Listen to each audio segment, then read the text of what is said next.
My daughter said, "This house is ours now," not knowing I recorded everything she planned.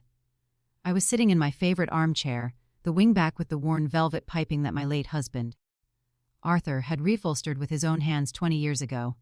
The afternoon sun was slanting through the sheer curtains, catching the dust motes dancing in the air. A quiet, peaceful Tuesday afternoon. I was sipping my tea, Earl Grey, just the way Arthur used to make it, enjoying the silence of the house I had tended to for 4 decades. But silence, I have learned, is often just the deep breath before the scream. The front door didn't open, it burst inward. The heavy oak slammed against the stopper with a violence that made my teacup rattle in its saucer. My daughter Linda stormed into the living room. She didn't wipe her feet. She didn't call out a greeting. Behind her, her husband, Mark, followed like a dark shadow, his face set in a grim line that I had never seen before. "Linda." I started to rise, my knees protesting the sudden movement. "What on earth is the matter? Is someone hurt?" Linda didn't answer. She marched across the Persian rug, the one we bought on our 10th anniversary, and tossed a heavy cardboard box at my feet. It landed with a dull, hollow thud that echoed in the pit of my stomach. She crossed her arms over her chest. Her face, usually so soft, the face I had washed and kissed 1,000 times, was twisted into a mask of impatience and disdain. It was a stranger's face wearing my daughter's skin. "Mom, stop fighting it," she said. Her voice wasn't raised, which made it worse. It was cold. "Final. This house is ours now. You need to pack." The air left the room. My heart hammered against my ribs, a chaotic rhythm of terror and disbelief. "Yours?" I whispered, my hand trembling as I set the teacup down before I dropped it. "Linda, this is my home. My name is on the deed." "Not for long," Mark spoke up, stepping out from behind her. He loomed over me, trying to use his height to shrink me down. "We're doing this the easy way or the hard way, Grace. But you are leaving." I looked from my daughter to her husband. I looked at the box at my feet, an empty vessel waiting to swallow my life. Fear is a funny thing. It can freeze you, or it can sharpen you. As I sat there, looking at the 2 people who were supposed to protect me, my hand instinctively slid into the deep pocket of my wool cardigan. My fingers wrapped around the cool glass of my smartphone. I didn't argue.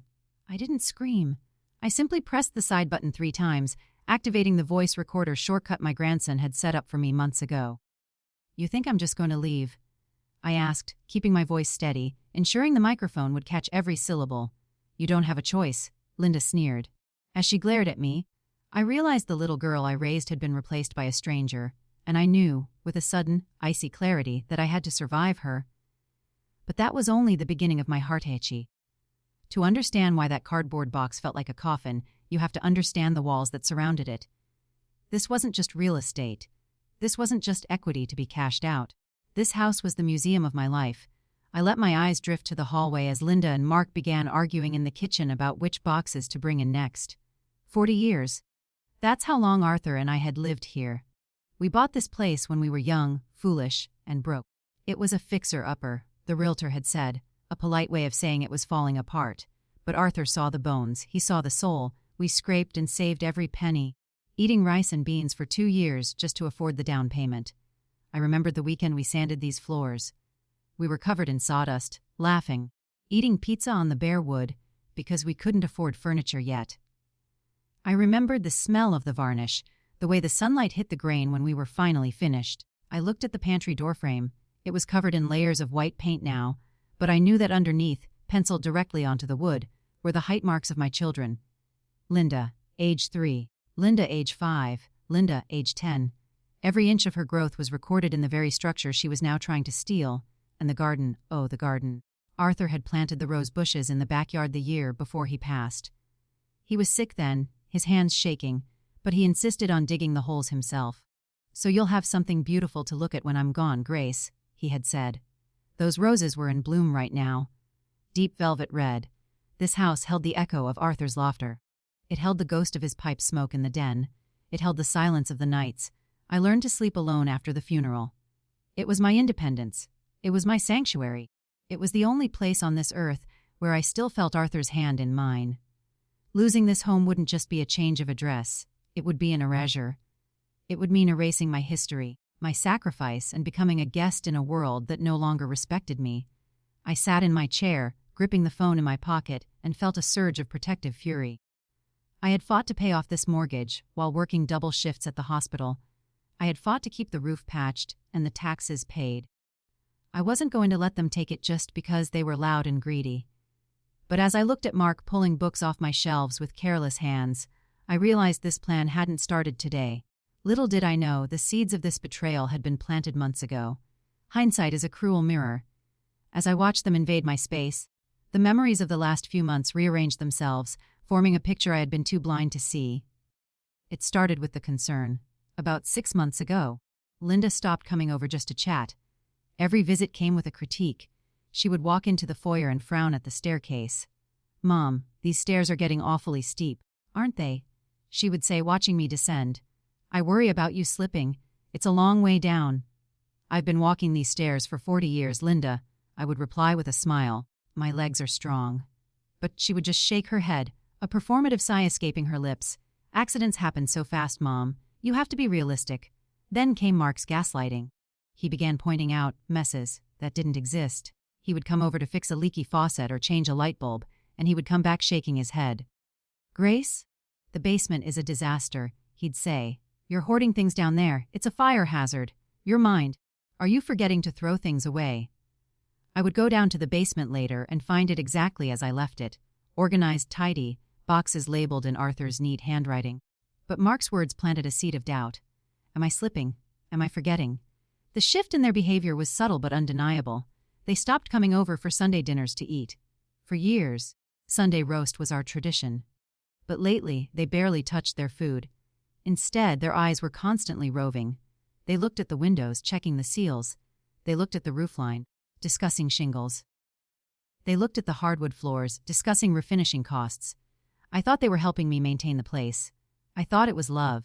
"You really should upgrade the electrical panel, Mom," Mark had said last month. "It adds value." "Value for whom?" I had asked. For the estate," he had mumbled. "I see it now." They weren't visiting their mother. They were inspecting their assets. They were landlords evaluating a property they felt entitled to. They were waiting for me to vacate, one way or another. I thought it was a concern for my health, but now I realize it was an appraisal of their inheritance. And because I didn't die fast enough, and I didn't get sick fast enough, they decided to speed up the process. I didn't realize the danger inside my own home until they started handing me the brochures. The first direct strike happened 3 weeks ago. Linda arrived one afternoon, not with groceries or flowers, but with a glossy folder tucked under her arm. She sat me down at the kitchen table, the table where she had done her homework for 12 years, and spread out the pamphlets. Sunrise Meadows, The Golden Horizon, Oak Creek Assisted Living. The photos showed smiling seniors playing chess and drinking orange juice in sunlit rooms. But I knew these places. I knew Sunrise Meadows specifically. It was 2 towns over. It smelled like industrial bleach, boiled cabbage, and despair. "Why are you showing me this, Linda?" I asked, pushing the papers away. "It's time to talk about the next chapter, Mom," she said, using a tone one uses with a toddler who won't eat their peas. "Mark and I are so worried about you. You're isolated out here. I have neighbors. I have my garden. I am not isolated. But if you loved us," she said. And there was the hook, the sharp barb of manipulation. "If you really loved us, you wouldn't want us to worry ourselves sick every night wondering if you've fallen and broken a hip." It's selfish, Mom. Selfish. She called me selfish for wanting to live in the home I owned. "I am not going home, Linda. I am healthy. Are you?" Mark walked in then, phone in hand. He didn't know I could hear him. "Yeah, Aunt Sarah, I know. Grace has had several falls recently. She's hiding it, but we see the bruises. We think it's dementia starting." My blood ran cold. I had never fallen. Not once. I didn't have a single bruise. They were planting the narrative. They were telling the family lies to build a case against my independence. If everyone believed I was senile and frail, no one would object when they took control. I stood up that day and told them to leave. They did, but they left the brochures on the table like a threat. Now, sitting in my living room with the box at my feet, I realize that day was just the opening salvo. The walls of my home feel like they are closing in, pressed inward by their ambition. But the humiliation was about to get much more public. If the brochures were a slap in the face, what happened next was a knife to the heart. A week after the brochure incident, I came home from the grocery store. I had my reusable bags in hand, humming a tune, glad to be out of the house. As I pulled into the driveway, I saw a car I didn't recognize. A sleek silver sedan. I walked into my house to find a stranger standing in my dining room. He was a man in a sharp suit, holding a laser measuring tool. He was pointing the red dot at the wall where Arthur's grandfather's clock stood. Linda was there, too. She didn't look guilty when I walked in. She looked annoyed that I was back early. "Who is this?" I dropped my grocery bags. "Mom, this is Mr. Sterling," Linda said, not even looking at me. She turned back to the man. "So, we plan to knock out this wall for an open concept. The kitchen feels too closed off for modern buyers." "Modern buyers?" I choked out. "I am standing right here?" Mr. Sterling looked at me, then looked back at Linda. He offered a tight, dismissive smile. "The flow would definitely be improved, Mrs. Stevens. Once the current resident is settled, we can begin staging." The current resident. He didn't see the homeowner. He didn't see a woman. He saw an obstacle. He saw a piece of furniture that needed to be moved so he could get his commission. "Get out," I said. My voice shook. "Mom, don't be rude." Linda snapped. "Mistap. Sterling is a professional." I said, "Get out of my house!" I screamed, grabbing a broom from the corner. It was undignified. It was desperate. But I felt like an animal cornered in its den. Sterling hurried out, muttering about family dynamics. Linda turned on me, her eyes blazing. "You are embarrassing us!" "We are trying to help you maximize the asset." "It is not an asset!" I yelled back. "It is my life!" She just shook her head, looking at me with cold pity. "You're making this so much harder than it needs to be." Seeing them mentally remodel my home while I was still standing in it broke something inside my heart. It was the moment I realized they didn't just want the house, they wanted me gone so they could erase me. But the final straw came over a roast beef dinner. I am a mother, and a mother's heart is a stubborn thing. Even after the realtor, even after the lies, part of me still wanted to believe there was a misunderstanding. Part of me wanted to believe my daughter still loved me. So 2 nights ago, I invited them over. I cooked Linda's favorite pot roast. I polished the silver. I bought a nice bottle of wine. I wanted to sit down, break bread, and talk like a family. I wanted to show them I was capable, lucid, and loving. They arrived at 6:00 p.m. They didn't sit down. They didn't take off their coats. They didn't look at the roast steaming on the platter. Mark walked to the table and slapped a thick document down on the lace tablecloth. "We're not here to eat, Grace," he said. I looked at the document, durable power of attorney. "Transfer of deed. Sign it," Mark said. "Tonight. We're done playing games." "I cooked dinner," I said softly, feeling small. "Forget the damn dinner," Linda screamed. It was a sound that tore through the room. "Look at you! You're selfish, Mom! You're sitting in this 3-bedroom house all alone, hoarding it, while Mark and I are rotting in that apartment. We have plans! We have needs, and you're just occupying space!" Occupying space, I looked at her face. It was contorted with ugly, raw greed. There was no concern for my hip, no worries about my memory. She felt entitled to my death. She felt that by living, I was stealing her inheritance. "I am your mother," I whispered. "Then act like it and help us," she yelled. "Sign the house over so we can live our lives." I looked at Mark, his arms crossed, his eyes hard. I looked at the cooling roast beef, the food I had prepared with love that was now turning cold and gray. I realized then that there is no love left here, only hunger. A deep, consuming hunger for what I had built. I didn't scream back, I didn't cry. I stood up, picked up the document, and handed it back to Mark. "No," I said. They stormed out, slamming the door so hard that a picture frame fell off the wall and shattered. I stopped arguing. I go silent. And that is when I start listening. Because I knew they wouldn't stop there. After the dinner fiasco, they came back. They acted calmer, colder. They thought I was breaking. They thought the silence was submission. Yesterday, they came over while I was napping in the sunroom. I wasn't napping. I was sitting very still, watching the dust motes, thinking about Arthur. They were in the kitchen. They thought the door was closed tight, but the latch is old. It doesn't click unless you force it. I heard Mark's voice. It wasn't the bullying tone he used with me. I panicked. "Tony called again, Linda. He's giving me until the end of the month." I pulled my phone from my pocket. My hands were shaking, but I pressed record. I know, Linda hissed. "We just need her to sign. Once she's in the state home, we can list it. The market is hot. We can get a 400,000 quick sale." "The state home?" Mark asked. "I thought we were looking at Sunrise Meadows." "Mark, we can't afford Sunrise Meadows," Linda scoffed. "And we can't afford to pay for her care. We dumped her in the county facility. Once she's declared incompetent, the state takes her. We sell the house, pay Tony, pay off the business loan. And we still have enough for the condo in Florida." "She's going to hate the county facility," Mark said. "It's a rat hole." "She won't know the difference," Linda said coldly. "She's old. She had her time. It's our turn." I sat in the sunroom, the recording ticking away on my screen. Gambling debt, Tony was a bookie, and a failed business loan. They weren't worried about my safety. They were drowning. They had dug a hole of debt, and they were planning to throw my body in it to climb out. The horror washed over me. It isn't about my safety. It is about a quick liquidation of my life to save theirs. They were going to put me in a rat hole. To pay for Mark's gambling. I stopped shaking. I saved the recording. I named the file, the truth. And then I started to plan. I knew I had to move fast. They said, "End of the month." That was 3 days away. Last night? While they were gone, I didn't sleep. I went to the wall safe behind the painting in the study. The one they didn't know the combination to. I took out the original deed. I took out my will. I took out my bank statements. I put them all in a metal lockbox. I crept out the back door at midnight, moving through the garden like a ghost, and knocked on Mrs. Gable's back door. My neighbor, my friend for 30 years, she took the box without asking questions. She saw the look in my eyes. This morning, I waited until Linda went to work. I called a taxi and went to the one man Arthur trusted more than anyone. Mr. Henderson. He is 80 years old, walks with a cane, and is the sharpest attorney in the county. I sat in his office, surrounded by the smell of old law books and leather. I didn't say much. I just played the recording. Once she's in the state home, we sell the house. It's a rat hole. She won't know the difference. Mr. Henderson's face turned a deep, dangerous shade of red. He gripped the edge of his mahogany desk until his knuckles turned white. "Grace?" he said, his voice low.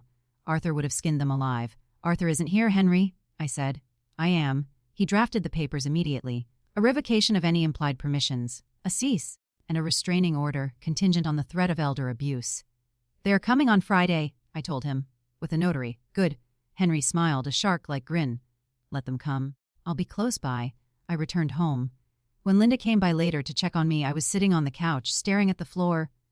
"I'm tired, Linda," I said, making my voice sound thin and frail. "I can't fight anymore. Come on the papers. I'll be ready." "Finally," she sighed, patting my hand condescendingly. "It's for the best, Mom." I let her believe she had won. I let her gloat. Because nothing is sweeter than the victory that comes from the jaws of defeat. And now, here we are. Friday, the U-Haul truck is idling in the driveway. A notary public, a nervous-looking man named Mr. Peters, is sitting at my dining room table, his stamp ready. Linda and Mark are tearing my house apart. "Mom, stop sitting there!" Linda barks, snapping me back to the present. "We need to clear this room."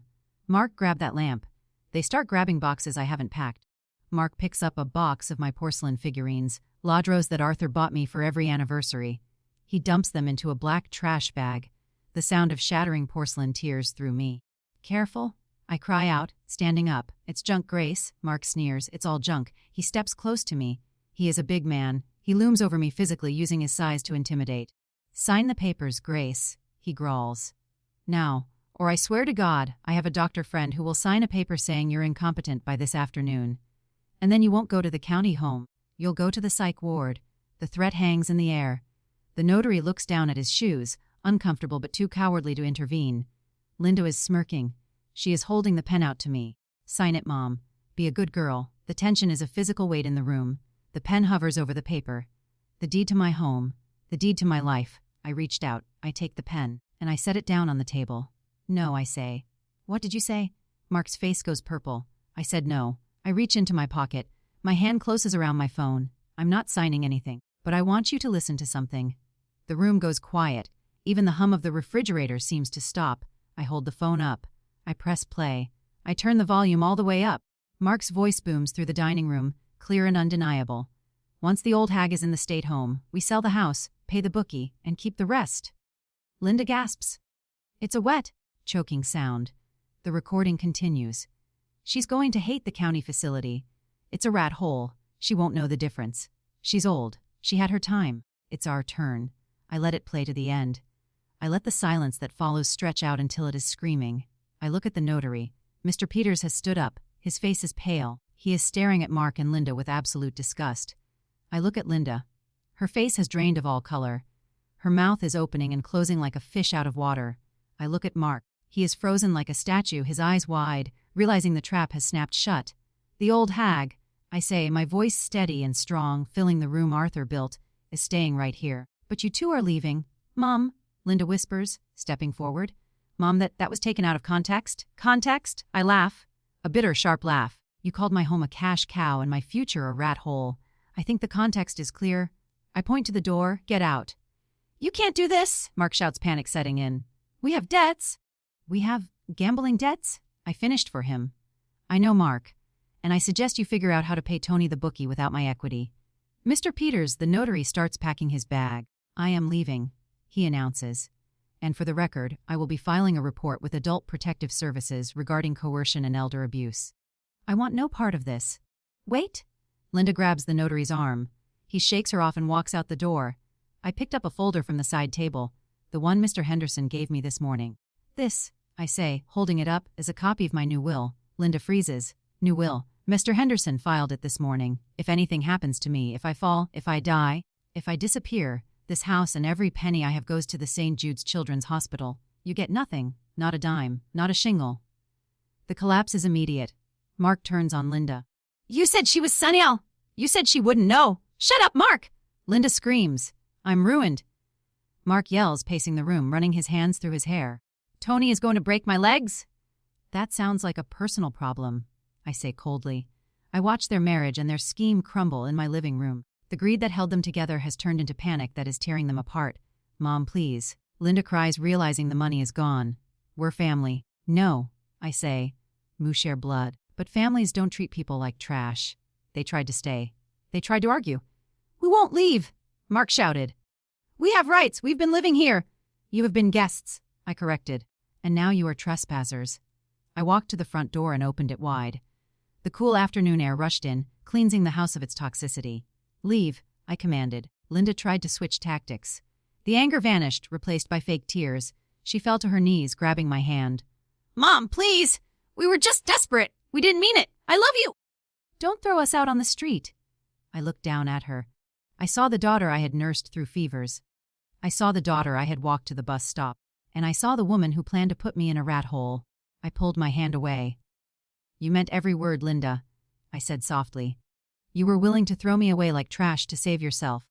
You didn't care if I died alone, as long as the check cleared. But I'm your daughter, and I am your mother, and my job is to teach you right from wrong. And what you did was evil. I pointed outside. Leave my property. Do not call me. Do not come back. Until you have paid back every cent of emotional debt you owe me, and looking at you, that might take a lifetime. Mark grabbed Linda by the arm. Come on. She's crazy. Let's go. They walked out past the U-Haul, past the rose bushes Arthur planted, and got into their car. They looked small. They looked defeated. I watched them drive away. I closed the heavy oak door. I turned the deadbolt. Click. The sound echoed through the house. It didn't sound like loneliness. It sounded like victory. The next week was busy. I spent days unpacking the boxes they had forced me to pack. I took the Ladro figurines out of the trash bag. Miraculously, only one was chipped. I glued it back together. It has a scar now, but so do I. I put Arthur's picture back on the mantel, right where it belongs. We did it, old man, I whispered to his photo. We held the fort. I had a security system installed the next day. New locks. Cameras. It breaks my heart that I need cameras to protect me from my own child, but I am a realist now. I sit in my garden in the mornings. I drink my Earl Grey tea. I listen to the birds singing in the oak trees. The house is quiet, but it is a peaceful, quiet place. It is the quiet of safety. It is the quiet of ownership. I am not a guest in my own life. I am the queen of my castle again. I miss the daughter I thought I had. I mourn her. But I celebrate the woman I am. I am Grace. And I am still standing. Child, come closer. Let me tell you something I learned when the people I loved turned into strangers. We want to give our children everything. We give them our bodies, our sleep, our money, our hearts. But we must never, ever give them our dignity. There is a terrible lie that says blood is thicker than water. Maybe it is. But blood is not a license to bleed you dry. If someone demands you set yourself on fire just to keep them warm, that is not love. That is consumption. Protect your home. Protect your peace. Keep your eyes open, even with the ones you trust the most. And never underestimate a mother's ability to fight for her life. Because this house, it's not just bricks. It's my soul, and it is not for sale.